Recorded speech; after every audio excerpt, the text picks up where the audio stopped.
ઘરના કામોને સરળ બનાવે અને ઘણા બધા પૈસા બચાવે એવી આજે આપણે 10 અનેક ઉપયોગી કિચન ટિપ્સ જોઈશું જે મહિલાઓને ખૂબ જ કામમાં આવવાની છે।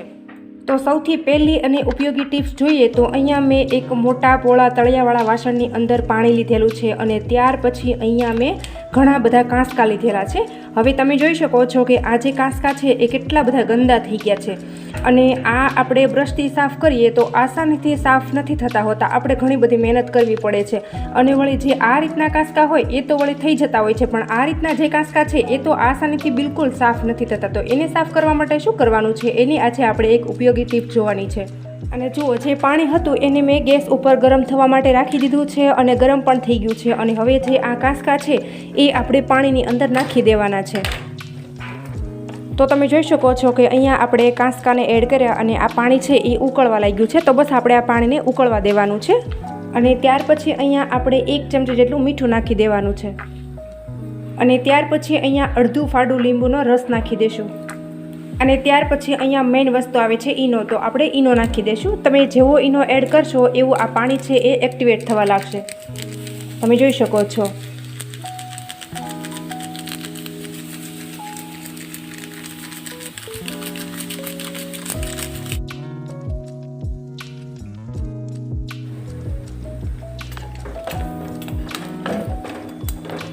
તો હવે તમે અહીંયા જોઈ શકો છો કે આપણા જે કાંસકા છે એને આપણે આ રીતનો ચીપિયા વડે બહાર કાઢી લઈશું અને હું તમને બતાવી પણ દઉં। તો તમે જોઈ શકો છો કે પહેલાં કરતાં આપણા જે કાંસકા છે એ એકદમ સરસ એવા ચોખ્ખા થઈ ગયા છે।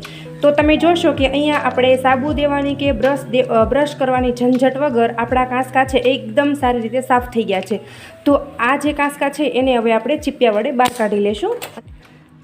તો તમે જોઈ શકો છો કે અહીંયા જે આપણા કાંસકા છે એ કેટલા સરસ સાફ થઈ ગયા છે। અહીંયા આપણે સાબુ પણ નથી કર્યો અને બ્રશ પણ નથી કર્યો, માત્ર આને આપણે ઉકાળેલા છે, તમે જોઈ શકો છો। તો તમને મારી આજની આ ઉપયોગી ટિપ્સ કેવી લાગીને એ કમેન્ટમાં ફીડબેક જરૂરથી આપજો। તો ચાલો જોઈ લઈએ હવે બીજી અને ખાસ ઉપયોગી કિચન ટિપ્સ।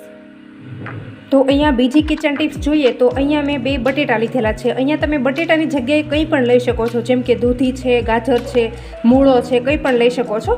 તો આ જે બટેટા છે એને સૌથી પહેલાં આપણે છાલ ઉતારી લેશું। તો અહીંયા મેં બટેટાની છાલ ઉતારી લીધી છે અને ત્યાર પછી અહીંયા આપણે કાંટા ચમચે લઈ લેશું અને આ રીતે આપણે કાંટા ચમચી છે એ બટેટાની અંદર આપણે ખૂતાડી દેવાની છે આ રીતે, અને ત્યાર પછી અહીંયા આ રીતની મેં ખમણી લીધેલી છે। તો હવે આપણે ગમે ત્યારે કંઈ પણ વસ્તુ ખમણવાની થાય ત્યારે આપણે આ રીતે ખમણીએ ત્યારે બટેટું પૂરું થઈ જાય ને ત્યારે આપણને વાગી જવાની બીક લાગતી હોય છે, પણ એ તમને ન થાય એના માટે શું કરવાનું છે, તો આ રીતે આપણે જો ગાજર ખમણીએ, કાકડી ખમણીએ, બટેટું ખમણીએ કે દૂધી ખમણીએ ત્યારે આ રીતે કાંટા ચમચીની અંદર આ રીતે કરી આ રીતે આપણે ખમણવાનું છે। જો તમે જોઈ શકો છો કે કેટલું આસાનીથી ખમણાઈ જાય છે, તમે જોઈ શકો છો કે આપણને વાગવાની પણ બીક નહીં લાગે અને સરસ રીતે તમારું આખું બટેટું ખમણાઈ પણ જશે, તમે જોઈ શકો છો। અથવા તમે ગાજર ખમણતા હોય ને તો પણ એ જ રીતે તમારે કરવાનું છે, જોશો તમે। જો તમે જોઈ શકો છો કે કેટલું સરસ રીતે ખમણાઈ ગયું છે। હવે આ રીતે તમે આખું બટેટું પણ ખમણી શકો છો, આપણને જરા પણ વાગવાની પણ બીક નહીં લાગે અને સરસ રીતે ખમણાઈ પણ જશે, જો તમે જોઈ શકો છો। અને ફરી વખત એ જ રીતે કરવાનું છે, આ રીતે આપણે બટેટું છે એને આ રીતે ફોગની અંદર ખૂતાડી દેવાનું છે અને ત્યાર પછી અહીંયા આ રીતનું મેં પિલર્સ લીધેલું છે। આ જે છે એ આપણે બટેટાની વેફર બનાવવાનું પિલર છે, તો આ રીતે આપણે બટેટું છે એને આ રીતે ફોગની અંદર ખૂતાડી દેવાનું છે। ત્યાર પછી આપણે આ રીતે પિલર્સ ઉપર રાખી અને આપણે વેફર બનાવી લેવાની છે।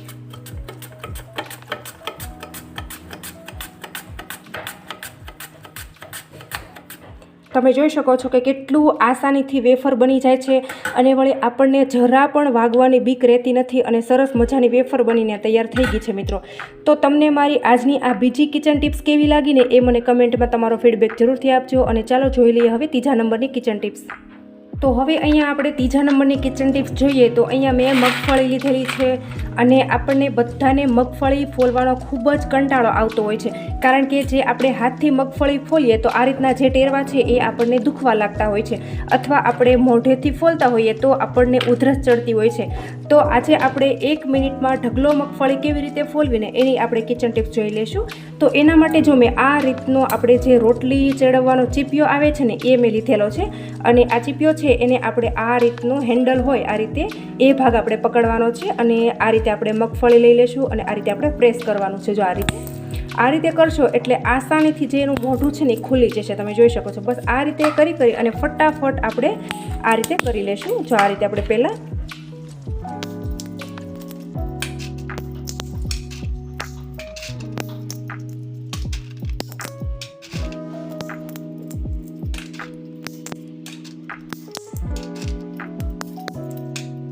તો ઘણાને કેવું થતું હોય છે કે આ રીતનો જે ચીપિયો હોય એ ફાવતો નથી હોતો અને પ્રેસ કરવામાં થોડી તકલીફ પડતી હોય છે. તો જો જેને ચીપિયો નથી ફાવતો ને એના માટે પણ બેસ્ટ આઈડિયા છે. તો આ રીતે આપણે સાણસી લેવાની છે અને આ રીતે તમે સાણસીથી પણ કરી શકો છો. એમાં પણ જરા પણ વાર નથી લાગતી. આમાં તો એકદમ સરળતા રહેશે તમને. તો આ રીતે પણ તમે કરી શકો છો. આ રીતે સૌથી પહેલાં આપણે મોઢા ખોલી લેવાના છે અને ત્યાર પછી જુઓ મિત્રો, હવે જે આ મોઢા ખોલેલી શીંગ છે એને આપણે ફટાફટ આ રીતે માત્ર દાણા કાઢવાની ઝંઝટ રહેવાની છે. તમે જોઈ શકો છો કે ફટાફટ થઈ જાય છે, જરા પણ વાર નથી લાગતી. માત્ર આપણે જે આ બે ફોફા છે એને અલગ જ કરવાના છે. તમે જોઈ શકો છો. તો મિત્રો, તમને મારી 3જા નંબરની કિચન ટિપ્સ કેવી લાગીને એ મને કમેન્ટમાં તમારો ફીડબેક જરૂરથી આપજો. અને ચાલો જોઈ લઈએ હવે 4થા નંબરની ટિપ્સ.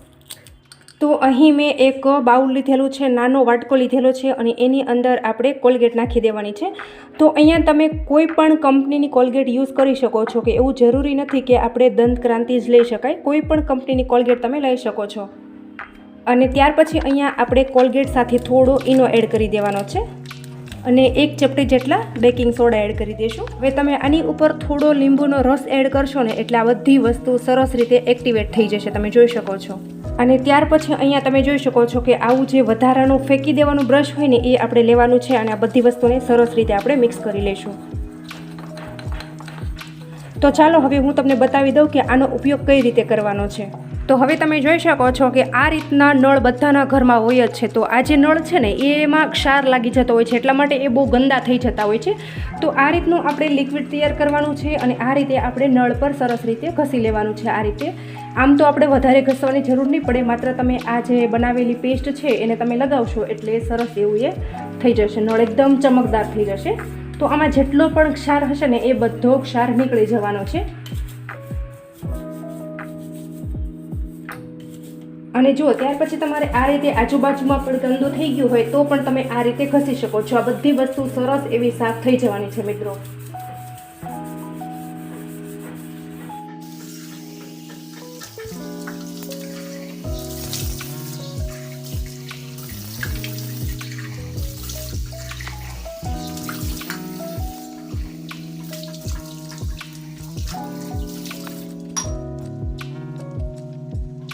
અને જુઓ, ત્યાર પછી જે આ નળ છે એને આપણે કોરા કપડાથી સાફ કરી લેવાનો છે, જેથી કરીને અંદર પાણીના છાંટા જરા પણ ન રહે.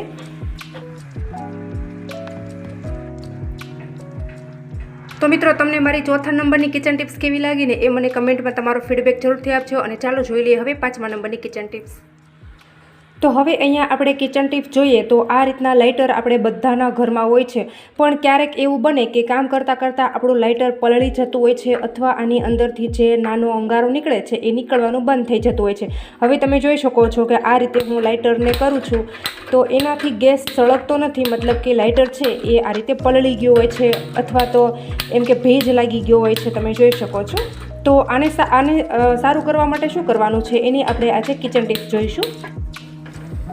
તો સૌથી પહેલાં આપણે અહીંયા માચિસથી ગેસ સળગાવી લેવાનો છે અને ત્યાર પછી જે આ લાઇટર છે એને આપણે આ રીતે ગેસ પર રાખી દેવાનું છે. એટલે એની અંદરનો જે ભેજ હોય એ બધો ભેજ આમાંથી નીકળી જશે. અથવા તમે આને તડકામાં પણ રાખી શકો છો. તમે આને અડધો કલાક જેવું તડકામાં રાખશો એટલે ભેજ છે એ બધો નીકળી જશે અને સરસ એવું લાઇટર આપણું પાછું ચાલવા લાગશે. હવે તમે જોઈ શકો છો કે આ હું ગેસની ફ્લેમ અત્યારે બંધ કરી દઉં છું અને હું તમને ગેસ સળગાવીને પણ બતાવી દઉં. તમે જોઈ શકો છો કે આપણું લાઇટર ઘડીક વારમાં એકદમ સરસ એવું થઈ ગયું છે અને એનાથી ગેસ ચાલવા પણ લાગ્યો છે. તમે જોઈ શકો છો. તો મિત્રો, તમને મારી આજની આ 6થા નંબરની કિચન ટિપ્સ કેવી લાગીને એ મને કમેન્ટમાં તમારો ફીડબેક જરૂરથી આપજો. અને ચાલો જોઈ લઈએ હવે 7મા નંબરની કિચન ટિપ્સ. તો અહીંયા મેં ગેસ ચાલુ કરી લીધો છે અને આ રીતનું મેં જે વધારાનું બ્રશ હોય એ અત્યારે મેં લીધેલું છે. તો જે આ બ્રશ છે એને આપણે ગરમ કરી લેશું. તો બ્રશને આ રીતે આપણે થોડું ઊંચું રાખવાનું છે, નહીંતર જે એના રેસા છે એ બળી જશે. તો આ રીતે આપણે પ્લાસ્ટિક છે માત્ર એને જ આપણે સળગાવવાનું છે. જો આ રીતે સળગી જાય ત્યાર પછી આ રીતે સાણસી લેશું અને આ રીતે બ્રશને વાંકું વાળી દેવાનું છે. તમે જોઈ શકો છો આ રીતે કરવાનું છે. જો તમે જોશો આપણે જેવું ટોયલેટના બ્રશનો ઉપયોગ કરીએ ને બિલકુલ એ રીતનું આપણે આ બ્રશને પણ કરવાનું છે.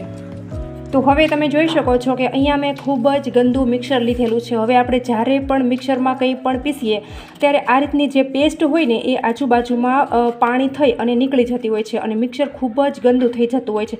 હવે તમે જોઈ શકો છો કે અહીંયા મેં લગભગ 1 મહિનાથી આ મિક્સરને સાફ નથી કરેલું એટલે ખૂબ જ ગંદુ છે. તો એને સાફ કરવા માટે શું કરવાનું છે એની આજે આપણે કિચન ટિપ્સ જોઈશું. તો જે આ ભાગ છે, આ ખુલ્લો ભાગ છે ને એને આપણે આ રીતે બુકનું કોઈ પણ પત્તું લઈ અથવા ન્યૂઝપેપર લઈ આ રીતે પેક કરી દેવાનું છે. તમે જોઈ શકો છો આ રીતે મેં પેક કરી દીધું છે. અને ત્યાર પછી અહીંયા મેં લીંબુ લીધેલું છે. તો આપણે લીંબુ નીચવી દેવાનું છે. તો આ રીતે બધી બાજુ ફરતું ફરતું થઈ જાય એ રીતે અહીંયા આપણે લીંબુ નાખવાનું છે. અને ત્યાર પછી અહીંયા મેં 1 ચમચી જેટલું મીઠું લીધેલું છે. તો મીઠું પણ આપણે લીંબુ સાથે જ નાખી દઈશું. અને ત્યાર પછી અહીંયા મેં ઈનો લીધેલો છે. તો ઈનો પણ આપણે નાખી દઈશું એટલે એક્ટિવેટ થવા લાગશે. તમે જોઈ શકો છો કે ફૂલી ગયું છે અને ફીણા આવી ગયા છે. અને ત્યાર પછી અહીંયા આ રીતનું જે વાંકું વાળેલું બ્રશ છે એને આપણે આ રીતે ઘસી લેવાનું છે. તમે જોઈ શકો છો એકદમ સરસ એવું મિક્સર થઈ જશે અને વળી એકદમ નવા જેવું તમારું મિક્સર લાગશે. તમે જોઈ શકો છો.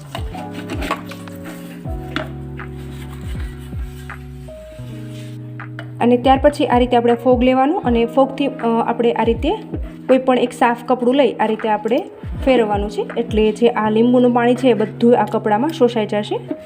તો તમે જોઈ શકો છો કે પહેલાં મિક્સર કેટલું બધું ગંદુ હતું અને આપણે જે પેલી પેસ્ટ એડ કરીને એના લીધે આ જે બધો મેલ અને ગંદકી હતી એ બધી પલળી ગઈ અને સરસ એવી નીકળી ગઈ. તમે જોઈ શકો છો. અને આપણે મિક્સરને જરા પણ ધોવાનું નથી, આપણે એને કોઈ પણ કોટનના કપડાથી સાફ કરી લેવાનું છે. તમે જોઈ શકો છો આ રીતે તમે મહિને આ રીતે મિક્સરને સાફ કરતું રહેવાનું છે જેથી કરીને અહીંયા જે આ ભાગ છે ત્યાં ગંદકી ના થાય. તો મિત્રો આ તમને કિચન ટિપ્સ કેવી લાગીને એ મને કમેન્ટમાં તમારો ફીડબેક જરૂરથી આપજો. અને ચાલો જોઈ લઈએ હવે બીજી કિચન ટિપ્સ. અને ત્યાર પછી અહીંયા મેં કુકરનું ઢાંકણ લીધેલું છે. હવે જ્યારે પણ આપણે કુકરની અંદર દાળ, શાક કે કંઈ પણ બનાવીએ ને ત્યારે કુકર ખૂબ જ ઉભરાતું હોય છે. તો ઉભરાય નહીં એના માટે શું કરવાનું છે? તો સૌથી પહેલાં આપણે જે આ વિસલ છે એને કાઢી લેશું. અને ત્યાર પછી જે આ પ્રેશર નીકાળવાનો ભાગ છે ત્યાં આ રીતે આપણે 2 ટીપા તેલ નાખી દેવાનું છે. તો આ રીતે તમે કરશો ને તો તમારું કંઈ પણ જરા પણ નહીં ઉભરાય. ગમે ત્યારે તમે દાળ, શાક કે કરશો ત્યારે જરા પણ નહીં ઉભરાય. અને ત્યાર પછી જે આ વિસલ છે એને આપણે આ રીતે લગાવી દેવાની છે. જો પછી તમે દાળ કે શાક કંઈ પણ કરશો ને તો જરા પણ નહીં ઉભરાય. આ તમારી હું તમને ગેરંટી આપું છું મિત્રો. તો આ રીતે નીચેના ભાગમાં અને ઉપરના ભાગમાં બંને સાઈડ આપણે તેલ નાખી દેવાનું છે.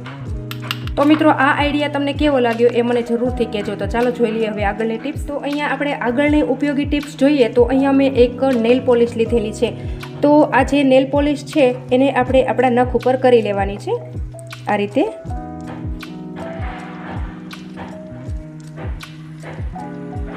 તો જ્યારે પણ આ રીતે આપણે નેલ પેન્ટ કરીએ ત્યારે આપણે ક્યાંક ઉતાવળ હોય, ફટાફટ કંઈક જવાનું થયું હોય તો આપણે આ નખ છે એ આજુબાજુમાં અડી જતો હોય છે, તો વિખાઈ જતો હોય છે અને એ ખૂબ જ ગંદુ લાગતું હોય છે.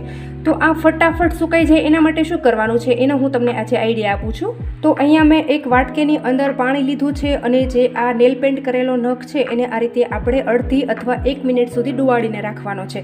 અથવા જો તમે બધા નખની નેલ પોલિશ કરતા હોય તો તમારે 1 મિનિટ માત્ર નળ નીચે એને રાખી દેવાનો છે. એટલે તમારો નખ છે એ ફટાફટ સુકાઈ જશે અને વિખાશે પણ નહીં. તો તમે જોઈ શકો છો કે અહીંયા આપણે નેલ પેન્ટ કરી એનો 1 મિનિટ જેવો ટાઈમ થઈ ગયો છે અને જો મેં આ રીતે પાણીની અંદર આ રાખેલો હતો તમે જોઈ શકો છો કે ફટાફટ એ સુકાઈ ગયો છે. તમે જોઈ શકો છો.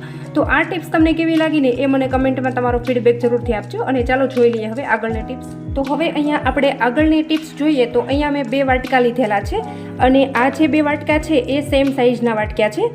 અને આ રીતના જે વાટકા અથવા તમે અહીંયા તપેલી હોય ને તો તપેલી પણ લઈ શકો છો. તો આપણી જે વાટકા છે, તપેલી છે, એ આ રીતે ચોંટી જતું હોય છે. આપણે ગુજરાતીમાં કહીએ તો દોઢે ચડી જતું હોય છે. તો આ ઉખડતું નથી હોતું અને આપણે ઉખાડીને નખ પણ દુખી જતા હોય છે. તો પણ એ નીકળતું નથી હોતું, કેમ કે આપણે જ્યારે વાસણ સાફ કરતા હોઈએ ત્યારે આની અંદર પાણી ચડી ગયું હોય છે, એર ચડી ગયો હોય છે.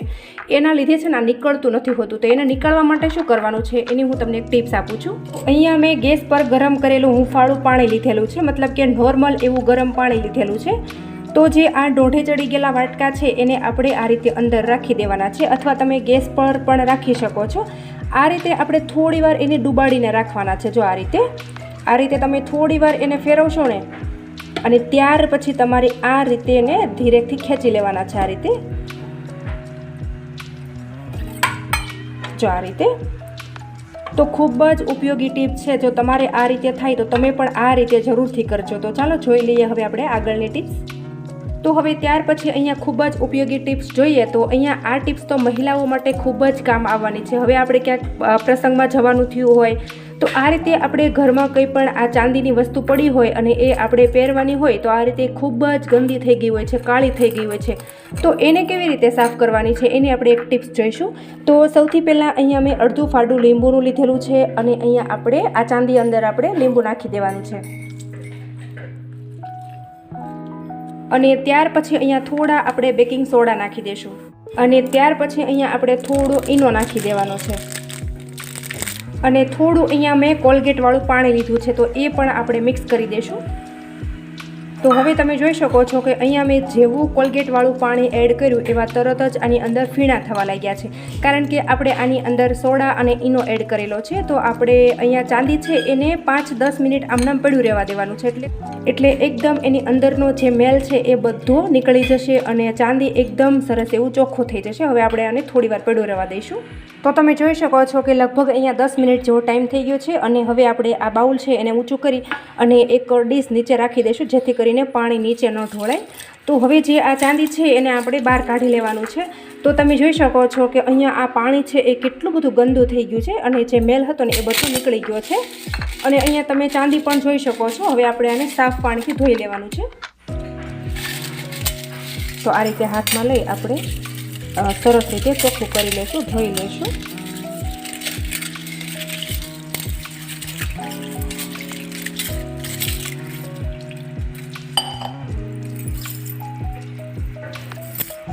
આ પાણી છે એને આપણે સાઈડમાં કરી દઈશું અને ત્યાર પછી આ રીતનું પૂરું કપડું લઈ આપણે લૂછી લેવાનું છે. તો તમે જોઈ શકો છો કે કેટલું સરસ ચોખ્ખું થઈ ગયું છે. જો આ તમે જોઈ શકો છો કે આ જે આ પોંચી છે એ પહેલાં ખૂબ જ કાળી હતી અને અત્યારે એકદમ સરસ એવી ચોખ્ખી થઈ ગઈ છે. તમે જોઈ શકો છો કે જે આ કડલી હતી ને એ પણ ખૂબ જ કાળી હતી. જો તમે જોઈ શકો છો કે કેટલું સરસ ઉજળું થઈ ગયું છે. તો આ ટિપ્સ તમને કેવી લાગી ને એ મને કમેન્ટમાં તમારો ફીડબેક જરૂરથી આપજો. અને ચાલો જોઈ લઈએ હવે આગળની ટિપ્સ. તો ચાલો હવે જોઈ લઈએ છેલ્લી અને ખૂબ જ ઉપયોગી ટિપ્સ. તો અહીંયા મેં એક ડબ્બો લીધેલો છે અને આ ડબ્બો છે એ મેં 1 મહિનાથી ફ્રીજની અંદર રાખેલો છે. તમે જોઈ શકો છો કે આ ડબ્બો છે એની અંદર મેં લીંબુ સ્ટોર કરેલા છે. તો તમે જોશો કે અહીંયા જે આ લીંબુ છે એ મેં 1 મહિનાથી સ્ટોર કરેલા છે. તમે જોશો કે એકદમ તાજા ને તાજા તમને આ લીંબુ દેખાઈ રહ્યા છે. તો તમે જ્યારે પણ લીંબુ સ્ટોર કરો ત્યારે આ રીતનો મોટો ડબ્બો લેવાનો છે અને આ રીતે નીચે કોટનનું કપડું રાખવાનું છે અને આ રીતે આપણે કપડું રાખી અને આ રીતે તમે લીંબુને ઓઢાડી દેશો અને પછી તમે આ રીતે ઢાંકણ ઢાંકી દેશો, એટલે જે આ પાણી થાય છે ને એ લીંબુમાં જરા પણ નહીં પડે અને લીંબુમાં નહીં પડે ને એટલા માટે તમારા લીંબુ જરા પણ નહીં બગડે અને આમનામ જ તમે એને 6 મહિના સુધી સ્ટોર કરી શકો છો. મિત્રો, ખૂબ જ ઉપયોગી ટિપ્સ છે. તો મિત્રો, જ્યારે પણ તમે લીંબુ સ્ટોર કરો ત્યારે આ રીતે તમારે 15 દિવસ થાય ત્યારે એક વખત ખોલી અને લીંબુને સરસ એવા ચોખ્ખા કરી લેવાના. મતલબ કે એની અંદર જે પાણી થયું હોય એને સરસ આ રીતે લૂછી અને ફરી વખત ડબ્બામાં ભરી દેવાના અને આ રીતે કપડું ઓઢાડી દેવાનું. આવી રીતે કરશો ને તો તમારા લીંબુને 6 મહિના સુધી કંઈ જ નથી થવાનું. મિત્રો, 100% ગેરંટી સાથે કહું છું. અને જુઓ, આ જે ડબ્બો છે એ મેં તમને ડાયરેક્ટ ફ્રીજમાંથી કાઢી અને અહીંયા મેં ડાયરેક્ટ જ વિડીયોમાં લીધેલું છે. તમે જોઈ શકો છો કે અહીંયા ઢાંકણ છે એની અંદર હજી તમને પાણી પણ દેખાઈ રહ્યું છે અને તમે જોશો કે આ રીતે 1 મહિનો થઈ ગયો છે ને, એટલા માટે આ રીતનો થોડો ડાઘ બેસી ગયો છે, તમે જોઈ શકો છો. તો આ રીતે લીંબુને ફરી વખત જે આ પાણી થયું હોય એને લૂછી લેવાનું અને ફરી વખત આ રીતે ઢાંકણ બંધ કરી દેવાનું. જો આ રીતે.